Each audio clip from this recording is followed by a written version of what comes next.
मित्रांनो, समोर आदिवासी परीक्षा आहे आणि बऱ्याच परीक्षा आहेत ज्या IBPS घेणार आहे। त्यामध्ये बघा फिल इन द ब्लँक्स असे प्रश्न येतात। आता ही जी फिल इन द ब्लँक्स आहे रिकामी जागा आहे तर ही जनरल असते। जसं आपण शाळेत शिकतो तेव्हा एखाद्या प्रकरणामधली चॅप्टर मधली एक रिकामी जागा असते, इथे जनरल असते। जनरल रिकामी जागा मध्ये काहीही येऊ शकतात, एखादं वाक्यही विचारू शकते किंवा एखादा शब्दही विचारला जाऊ शकतो। ठीक आहे ना। बघा, माय dad took me to a hotel, म्हणजे माझ्या बाबांनी मला हॉटेलमध्ये नेलं। मग काय झालं? मग जे झालं ते झालं असेल। Which the waiter brought in no time. No time म्हणजे काय होतं? ही एक फ्रेज आहे। इन नो टाइम म्हणजे वेळेत त्याने आणलं, त्याने लवकर आणलं। आता बघा, माय dad took me to a hotel, माझ्या बाबाने मला हॉटेलात नेलं आणि मग काय केलं? ऑर्डर केली। आता इथे ऑर्डर आहे, इथे ऑर्डरला ईडी लागलेला आहे। ED ED ED. जेव्हा हा टूक दिसतो आपल्याला, हा V2 आहे बघा। टेक टूक टेकन, टेक टूक आणि टेकन। हा जो टेक आहे हा V1 आहे, हा V2 आहे। V2 आहे म्हणजे पास्ट टेन्स आहे, हे वाक्य पास्ट टेन्सचं आहे। मग पुढचंही वाक्य पास्ट टेन्सचं असलं पाहिजे, म्हणजे इथे ऑर्डर लागणार नाही, ऑर्डर्ड येईल, ईडी ईडी लागेल। हां, मग कोणतं लावायचा? तर ऑर्डर्ड नंतर काहीही नको, ऑर्डर्ड नंतर काहीही नको, हे लक्षात ठेवा। आय ऑर्डर्ड ऑफ नाही, ऑर्डर्ड फ्रॉम नाही। ऑर्डर्ड अ लागणार नाही कारण 2 कप्स ऑफ कॉफी आहे, म्हणून ते अ लागणार नाही। उरलं उत्तर हे, I ordered 2 cups of coffee. म्हणजे my dad took me to a hotel and ordered 2 cups of coffee. किंवा असं म्हणतो, आय ऑर्डर्ड टी, फक्त आय ऑर्डर्ड फॉर टी नाही, आय ऑर्डर्ड फ्रॉम टी नाही, फक्त I ordered tea. I ordered mobile phone. ठीक आहे ना, या पद्धतीचं। आता असे प्रश्नांचा सराव तुम्हाला IBPS इंग्लिश संपूर्ण कोर्स या कोर्समध्ये मिळणार आहे। हा कोर्स आपल्या ABC एज्युकेशनच्या ॲप्लिकेशनमध्ये आहे। इंग्लिशही आहे, मराठीही आहे, कोर्स आहे, टेस्ट सिरीज आहे, ई बुक्स आहे, किंवा तुम्हाला हवं ते मटेरियल मिळून जाईल। त्याची लिंक, या ॲपची लिंक तुम्हाला डिस्क्रिप्शनमध्ये मिळून जाईल। ठीक आहे ना। सराव गरजेचा असतो। बघा प्रश्न बघा, Shruti always wakes up early in the morning. Shruti सकाळी रोज लवकर उठते। शी एन्जॉयज टेकिंग, इथे काय लागेल? अ वॉक लागेल, वॉक लागेल, वॉकिंग, टू वॉक की वॉक्ड, हे समजलं पाहिजे आपल्याला। जेव्हा आपण वॉक म्हणतो, वॉक म्हणजे चालणे, हा व्हर्ब आहे, क्रियापद आहे। पण जेव्हा आपण अ वॉक म्हणतो तेव्हा हा नाऊन होऊन जातो, नाम होऊन जाते। म्हणजे जसं आपण टॉक म्हटलं, टॉक तर हा V1 आहे, व्हर्ब आहे। टॉक म्हणजे बोलणे, व्हर्ब आहे, क्रियापद आहे। पण जेव्हा आपण याला अ टॉक असं म्हणतो तेव्हा याचं नाऊन होऊन जाते। समजलं ना? आणि म्हणून जेव्हा आपण म्हणतो ही एन्जॉयज टेकिंग अ वॉक लागतो, अ वॉक, इथे फक्त वॉक लागत नाही, वॉकिंग टू वॉकचा काही प्रश्नच नाही आहे। ठीक आहे ना। हा सराव खूप गरजेचा असतो मित्रांनो। आपण 26 जानेवारीला याच्यावर 26 आणि 27 जानेवारी या सगळ्या कोर्सेसवर ऑफर देऊन राहिलो। ती ऑफर सुद्धा बघायची कोणती आहे तर, ठीक आहे, आणि त्या पद्धतीचा अभ्यास करायचा। Women work more and earn less than main, म्हणजे महिला काम खूप करतात पण कमावतात कमी पुरुषांपेक्षा। दुसरी गोष्ट, इन ॲडिशन टू, त्यामध्ये आणखी एक ॲड करतो, ही ॲक्च्युअली फ्रेज आहे। ठीक आहे ना। That the majority of the world's poor and illiterate are woman, जगातल्या ज्या गरीब आहे किंवा जे इलिटरेट आहे म्हणजे अशिक्षित आहे त्या जास्तीत जास्त महिला आहे, ही परिस्थिती आहे सध्या जगाची। The road is to real, रिकामी जागा इज स्टील लॉंग। आता या ठिकाणी काय पाहिजे? The road is to real world, real maturity, real equality, real eligibility की रिअल पॉवर, या सगळ्या शब्दांचे मिनिंग तुम्हाला माहीत असले पाहिजे, तेव्हा तुम्हाला त्या ठिकाणी नेमकं लागेल काय हे समजते। म्हणजे बघा इथे काय दाखवून राहिलं की बा महिला काम जास्त करतात पुरुषांपेक्षा पण पगार कमी, त्यांना कामाच्या मोबदला कमी मिळतो। दुसरी गोष्ट, जगभरातल्या गरीब आणि इलिटरेट ह्या महिलाच आहेत, म्हणजे एकदम आपण खालचं स्थान महिलांना दिलेलं आहे। म्हणजेच तो म्हणतो, लेखक म्हणतो की द रोड टू रिअल काय? रिअल इक्वेलिटी, म्हणजे खरी समानता, खऱ्या समानतेचा मार्ग अजून खूप मोठा आहे, खूप दूर आहे, असं त्याला म्हणायचं। ॲक्च्युली उत्तर सी करेक्ट। दुसऱ्या ठिकाणी काय म्हणतो तो, विमेन हॅव आता रिकामी जागा दिलेली आहे आणि म्हणतो तो higher position in the world at all level, म्हणजे मग ते पॉलिटिकल असो, इकॉनॉमिक्स असो, सोशल असो किंवा कोणती लेवल असो, प्रत्येक म्हणजे महिलांना हायर लेवल मिळालेली आहे. आज कमिशनर, कलेक्टर, आमदार, खासदार, मुख्यमंत्री, मंत्री, प्रधानमंत्री, राष्ट्रपती, जगात आपल्या देशाचेच नाही तर जगामध्ये मोठ्या मोठ्या कंपनीचे सीईओज वगैरे महिला आहे, या स्थानावर पोहोचलेले आहे. विमेन ह्यावर रिकामी जागा दिलेली आहे. ह्यानंतर V3 लागेल, म्हणून गेट हा ऑप्शन कट करून टाकू शकतो आपण, ठीक आहे ना. मग women have higher position in the world at all level, political, economical and social, but in reality women still suffer from discrimination at various level. म्हणजेच काय, भेदभाव अजूनही महिलांसोबत केला जातो. पण इथे काय पाहिजे आपल्याला, विमेन हॅव स्नॅच म्हणजे असं हिसकावून घेणे, ओरडून घेणे किंवा झडप घालून घेणे. ग्रीप म्हणजे पकडून ठेवणे, ग्रीप. प्लग म्हणजे तोडणे, गेन म्हणजे मिळवणे. हां, मग समजते की बस गेन लागेल, ठीक आहे ना. Women have gain higher position in the world of at all level, in the world at all level, ह्या ठिकाणी गेन लागतो, ठीक आहे ना. The bakery in the corner, आता या ठिकाणी the bakery in the corner, हा कॉर्नर मधली बेकरी जी आहे ती आयडेंटिफाईड आहे, आपल्या ओळखीची आहे, आपण तिला ओळखतो, म्हणून त्या इले द लागला. हा झाला आर्टिकलचा नियम. The bakery in the corner is, रिकामी जागा दिलेली आहे, इट्स फ्रेश पेस्ट्रीज, म्हणजे ही बेकरी फेमस आहे पेस्ट्रीजसाठी. मग the aroma of fresh baked bread fills air in every morning attracting many customers, म्हणजे त्याचा जो अरोमा आहे, जो सुगंध आहे, तो पसरतो सकाळी आणि लोकांना आकर्षित करते बेकरी, असं ते वाक्य आहे सरळ सरळ. पण आपल्याला फेमस नंतर टू लागतो, फेमस नंतर फ्रॉम लागतो, फेमस नंतर फॉर, बाय की ऑफ काय लागतो हे विचारलेलं आहे. जास्त विचार करायचा नाही याच्या वाक्यांचा, या वाक्यामध्ये जास्त वेळ जातो ॲक्च्युली. इथपर्यंत वाक्य आलं, त्यानं काय विचारलं, फेमस नंतर काय पाहिजे, वाक्य नाही वाचलं बाकीचं तरी चालते. काय वाचायचं, the bakery in the corner is famous for its fresh pastries, ठीक आहे ना. तर फेमस नंतर कधी फॉर लागतं, म्हणजे मी काय म्हणतो, this shop is famous for काय असेल ते, this service famous for, he is famous for singing, असं आपण म्हणतो, ठीक आहे ना. इकॉलॉजिस्ट, आता इकॉलॉजी म्हणजे काय होते, इकॉलॉजी म्हणजे पर्यावरण शास्त्रज्ञ, आणि ज्याला IST लागतो तो काय असतो, शास्त्रज्ञ. इकॉलॉजी पर्यावरणशास्त्र, आणि शास्त्रज्ञ म्हटलं तर इकॉलॉजिस्ट, ठीक आहे ना. आता हे जेव्हा आपण रूट वर्ड्स पाहू तेव्हा पाहू त्या ॲपमध्ये, कोर्समध्ये, ठीक आहे ना. तर इकॉलॉजिस्ट अक्रॉस द ग्लोब म्हणजे जगभरातले ecologist are making efforts to educate mankind, म्हणजे जास्त मेहनत घेऊन राहिले, जास्त काम करून राहिले. एज्युकेट मॅनकाइंड, एज्युकेट हा वर्ब आहे. जेव्हा आपण म्हणतो एज्युकेट करणे म्हणजे काय, एखाद्याला शिक्षित करणे. आणि एज्युकेशन हा एक नाऊन आहे, ॲब्स्ट्रॅक्ट नाऊन, शिक्षण. एज्युकेट करणे आलं की तो वर्ब होऊन जातो. जाणे, पिणे, खाणे, लिहिणे, वाचणे, ने आला की तो वर्ब होतो, क्रियापद होतो, ठीक आहे. एज्युकेशन हा फक्त शिक्षण होतो, म्हणजेच दोघांचे मिनिंग वेगवेगळे आहे, ठीक आहे ना. आता mankind about the sensation of nature, wonders of nature, compassion of nature, surprise of nature की wonders of nature. The crisis we face in the method of managing this crisis. आता बघा याने काय विचारलेलं आहे, इकॉलॉजिस्ट अक्रॉस द ग्लोब, जगभरातले पर्यावरण शास्त्रज्ञ are making efforts to educate mankind, म्हणजे लोकांना काहीतरी शिकवण्यासाठी खूप प्रयत्न करून राहिले. एफर्ट्स म्हणजे प्रयत्न करणे. अबाउट द सेन्सेशन म्हणजे काय होते, संवेदना.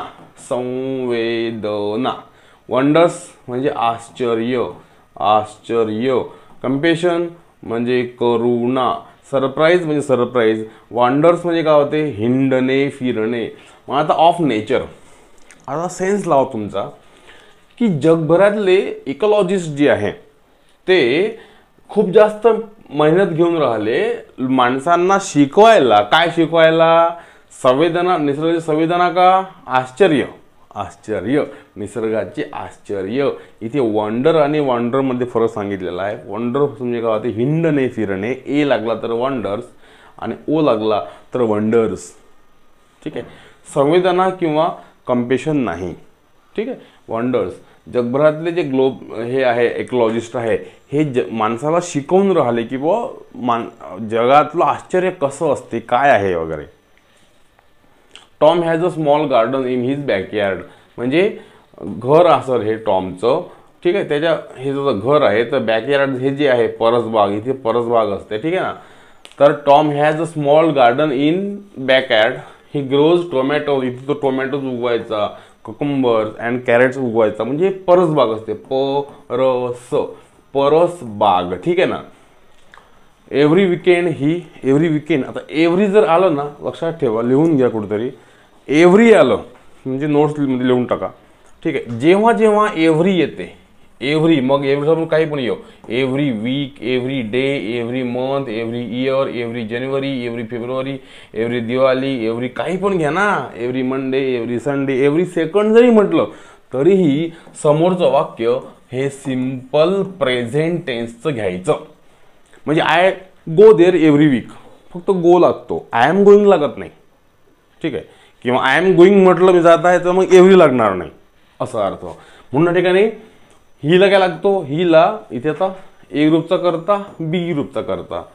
आता इथे आय, वी, यू, दे यांना लागेल V1 आणि इथे ही, शी, इट याला लागेल V5.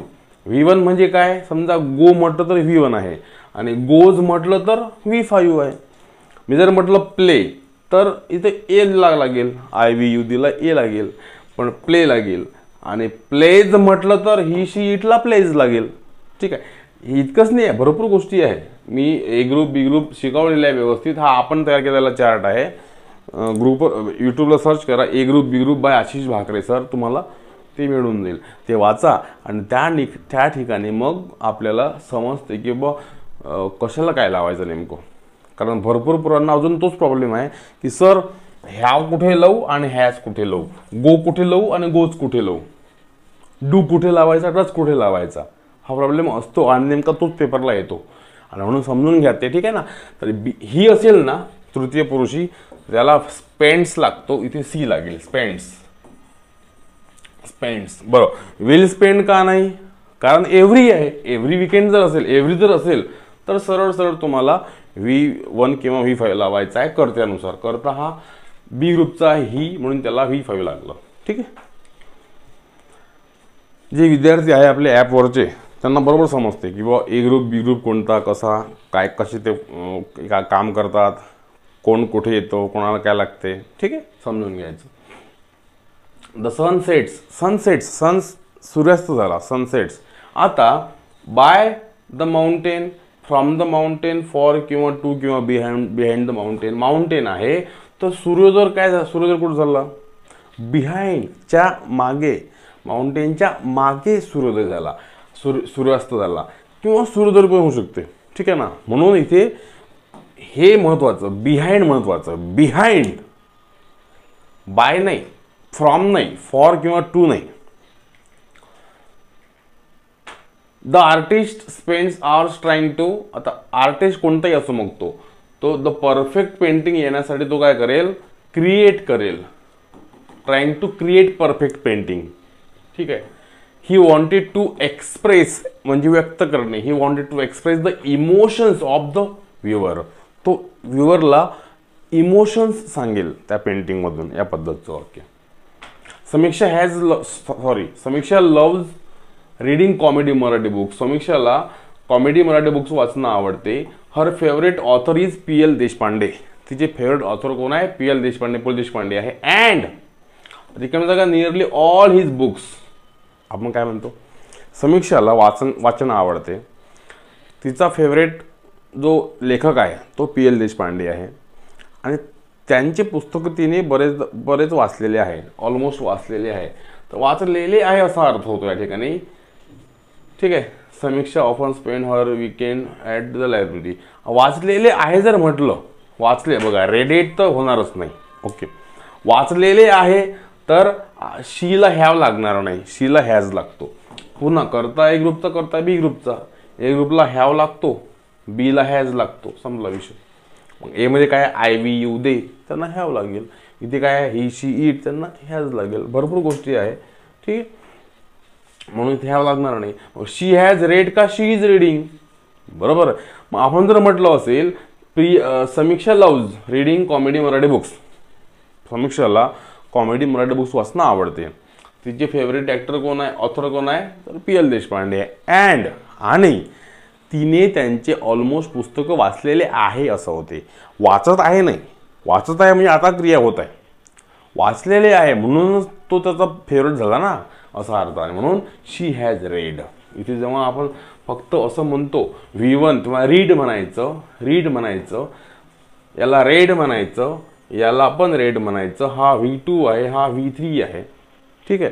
जेव्हा असं येते याला रीड म्हणायचं तर मग हा ॲक्च्युली हॅज नंतर V3 आहे. She has read, she has read nearly all his books. तिने त्यांचे जवळपास सगळे पुस्तकं वाचलेले आहे. The new restaurant in town serves a variety of dishes including pasta, steak and sea foods. The food is delicious. तर तुम्हाला स्पेलिंग विचारलेलं आहे, डेलिशियसचं स्पेलिंग विचारलं. कधी कधी असंही प्रश्न येतील रिकाम्या जागेमध्ये, स्पेलिंग सुद्धा तुम्हाला विचारू शकते, ठीक आहे ना. मग आता डेलिशियस सोपा प्रश्न आहे. DELICIOUS, डे फक्त याला तर ई आहे, बाकी LIC आहे किंवा डे. लिसी आणि OUS हे तर असतेच, OUS लिसी लक्षात ठेवायचं, लिसी. डे दे दे लिसी. सुंदर स्वादिष्ट असं काहीतरी ट्रिक वगैरे ठेवायची लक्षात. मी ट्रिकवर पण लेक्चर घेईल, ट्रिक कशा ठेवायची, लक्षात कशा ठेवायच्या, ठीक आहे. इथे हे उत्तर नाही, हे उत्तर बरोबर आहे, डेलिशियस. स्पेलिंग महत्वाची. जेव्हा जेव्हा एव्हरी इयर आहे बघा, every year, every day, every year, every month, काही पण घ्या, समोर सरळ सरळ सिम्पल प्रेझेंट टेन्स लावायचं. Every year thousands of people. People म्हटलं करता कोणत्या ग्रुपचा, हा खूप महत्त्वाचा ग्रुप आहे. ए ग्रुप बी ग्रुप वाचा तुम्ही, ते सर्च करा यूट्यूबला. हे लेक्चर झाल्यानंतर A group B group by Ashish Bhakare sir, तुम्हाला संपूर्ण येऊन जाईल. ते त्याच्या नोट्स काढा, त्यानुसार इथे पेपरला प्रश्न येतात. समोर पेपर आहे आदिवासीचा, भरपूर पेपर निघणार आहे समोर सुद्धा, ठीक आहे. म्हणून अभ्यास चांगला करा, कडक करून ठेवा. काही अडचण आली मला विचारत चालला, काही टेन्शन नाही, ठीक आहे ना. आता आणि ज्यांना कमी पैशामध्ये कोर्स घ्यायचा असेल तर 26 जानेवारीला ऑफर आहेच, तुमच्या मित्रांना पण सांगा, ठीक आहे.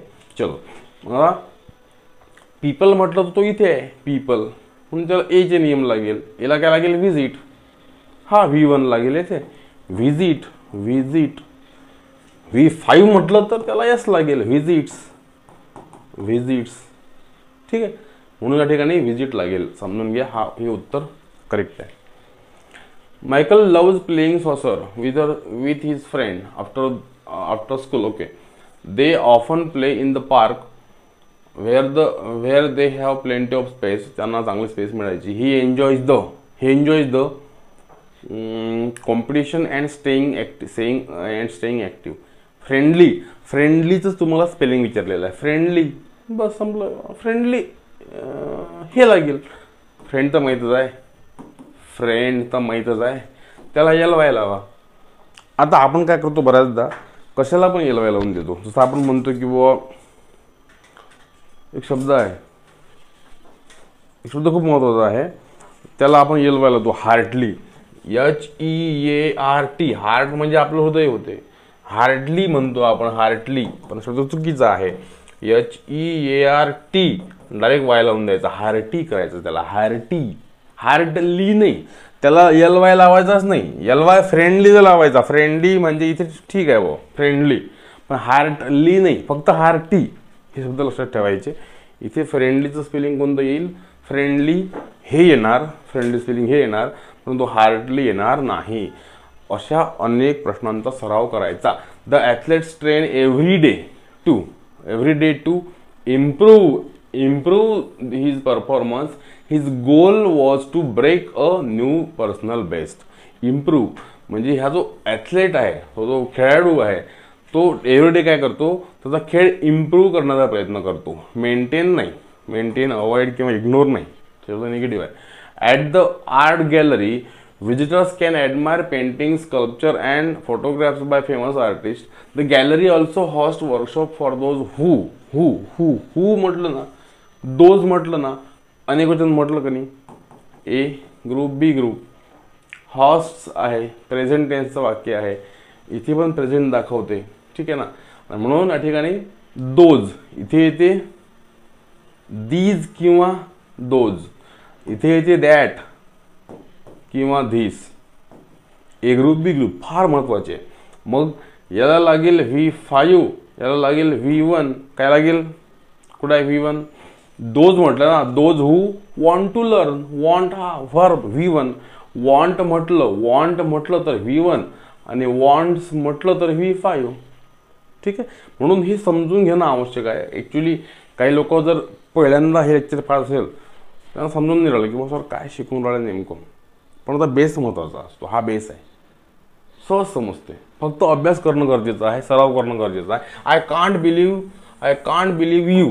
आता काय, यू एम्बॅरेस करणे, अशेम करणे, इन्सल्ट की अफोर्ड. तर या ठिकाणी ह्युमिलेट शब्द जास्त लागतो. ह्युमिलेट मी म्हणजे अपमानित करणे, जास्त अपमानित करणे. आय कांट बिलीव्ह, मला नाही वाटलं की you humiliate me in front of everyone. मला नाही वाटलं की तू मला सर्वांसमोर असं ह्युमिलेट करशील, माझा अपमान करशील वगैरे. ठीक आहे. चलो. After a long day at work, Emily enjoys relaxing with the good book. She finds it helps her unwind and forget about the stress of the day. Okay, तिला वाटलं की बाबा आपल्याला पुस्तकच अशा गोष्टी आहेत जे आपल्याला समजून म्हणजे आपलं समजून घेते, आपला स्ट्रेस घालवते. हर फेवरेट रिकामी जागा एक फिक्शन, तिला फिक्शनल पुस्तकं आवडते. तर फेवरेट बरोबरच आहे, पण जॉनरचं स्पेलिंग विचारलेलं आहे. फेवरेट जॉनर चूक, फेवरेट ॲक्शन पण नाही. पुस्तकात कसं आली ॲक्शन नाही. फेवरेट जॉनर म्हणजे शैली, याच्यात काय होतो शैली. तिची शैली कोणती आहे, ती तिला काय आवडते, तर फिक्शनल पुस्तकं आवडते वगैरे. असे अनेक प्रश्नांचा सराव तुम्हाला करायचा आहे मित्रांनो. The weather forecast predicts rain for the weekend. Many people are disappointed because they had planned. Okay, लोकांना विकेंडला बाहेर जायचं असते, पण पावसाळी वातावरणामुळं त्यांचा प्लॅनवर पाणी फेरलं. ठीक आहे की म्हणून दे होप टू रेन सून आहे की नाही. सरळ सून असल्यानंतर काय लागेल, सिम्पल फ्युचर टेन्स. तर विल स्टॉप सून. त्यांना आशा आहे की पाऊस लवकरच थांबेल वगैरे. आता अनेक प्रश्न आहे मला असे पाहिले तर खूपच प्रश्न आहे. या सर्व प्रश्नांचा सराव तुम्हाला ABC हा जे कोर्स आहे ना, ABC इंग्लिश IBPS इंग्लिश आणि IBPS मराठी, यात तुम्हाला संपूर्ण कोर्समध्ये सगळं मी शिकवलेलं आहे व्यवस्थित. ठीक आहे ना. कोर्स आहे, टेस्ट सिरीज आहे, क्वेश्चन बँक्स आहे, ई बुक्स आहे, भरपूर गोष्टी अवेलेबल आहे आपल्या ॲपमध्ये. ॲप इन्स्टॉल करा, त्यात जो हवा तो कोर्स घ्या. आपण इंग्लिश आणि मराठी शिकवतो. ठीक आहे. आणि त्या व्यतिरिक्त जर काही तुम्हाला प्रॉब्लेम असेल तर तुम्ही व्हॉट्सअपला मला मेसेज करू शकता किंवा सरळ कॉल पण करू शकता. ठीक आहे ना. अडचण आणि आपल्याला कसं आहे 25 पैकी 25ही मार्क्स मिळाले पाहिजे, मग ते इंग्लिश असो की मराठी असो. हां ठीक आहे, एखादा मार्क आपल्याला इंग्लिशमध्ये कमी येईल, परंतु 25 पैकी 25 मार्क्स मराठीत मिळालेच पाहिजे. तेव्हा आपण राहू त्या कॉम्पिटिशनमध्ये. कारण 25 पैकी 15 मार्क्स कोणालाही मिळते. गावात जा एखाद्याला पेपर द्या, तोही करून घेईल 15 मार्क्स. पण 15 ते 25चा जो सफर आहे तो खूप कठीण आहे, तो आपल्याला करायचा आहे. इंग्लिशमध्ये 25 पैकी 12-13 मार्क्स कोणालाही मिळून जाईल, पण या 12-13 मार्क्सपासून 22-23 पर्यंत येणे खूप कठीण आहे. ठीक आहे ना. तर ते अभ्यास करा. आपण राहतो भपक्यामध्ये की आपल्याला येते मराठी इंग्लिश करडा लेंगे करून टाकू, पण असं नसते. ते लेक्चर्स बघा या चॅनलवरचे मराठीचे आणि मग समजून सांगा. मग विचार करा की बाबा आपल्याला काय करायचं आहे, सराव किती लागेल आपल्याला. ठीक आहे. चलो थांबतो या ठिकाणी. तुमचा जिल्हा तालुका कोणता ते कमेंट करा. लेक्चर कसे वाटतात तेही कमेंट करा. मित्रांसोबत शेअर करा. दूरच्या खेड्यापाड्यातल्या मुलांपर्यंत हा व्हिडिओ जाऊ द्या. त्यांना या गोष्टीची गरज आहे. ठीक आहे. सॉरी. थँक्यू.